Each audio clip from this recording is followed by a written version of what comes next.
A clear set of rules for Purim celebrations were released on Wednesday in a press release from the Office of the High Commissioner of the Antwerp Police in light of the terrorist attacks that took place in Brussels on Tuesday, according to reports by local media. According to the report, due to heightened security concerns, police have requested that the Jewish community avoid wearing masks that cover the face in public on Purim and requested that no toy weapons be carried even by children. Additionally, the police requested that no fireworks be set off and to avoid using any device that may cause a loud banging sound. The Jewish Crisis Management Team of Antwerp urged the community to comply with these rules and declared the next 3 days to be days of mourning in which celebrations and public feasting are strictly forbidden, with police and army on very high alert. All these cause confusions and are potentially dangerous, said the crisis management team. No public feasting is allowed. This includes mobile floats, decorated buses, organized marches and parties and music in the street. Police will enforce these rules.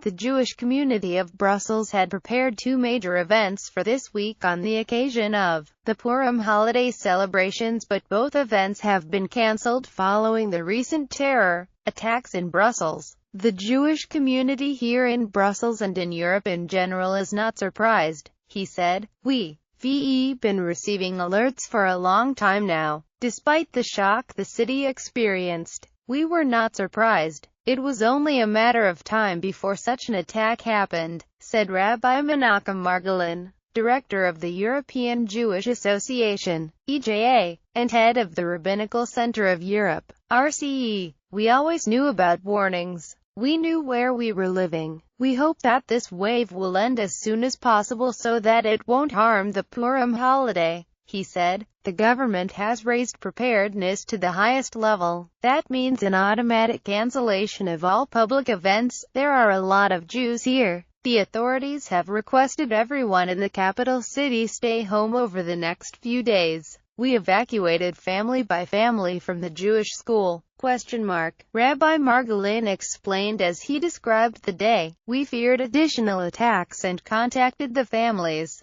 To avoid panic, we asked that they take the children one at a time. Since then, all the families are at home. We obey the instructions from the security services.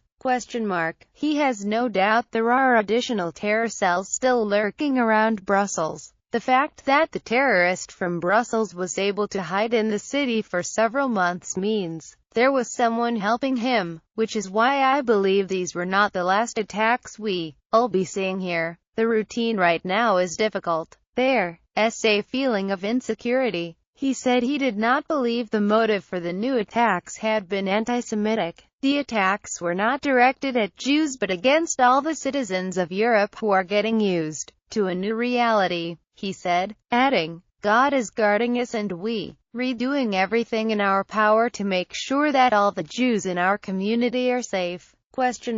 Jewish schools and institutions in both Brussels and Antwerp have been shut down. European Jewish press contributed to this report.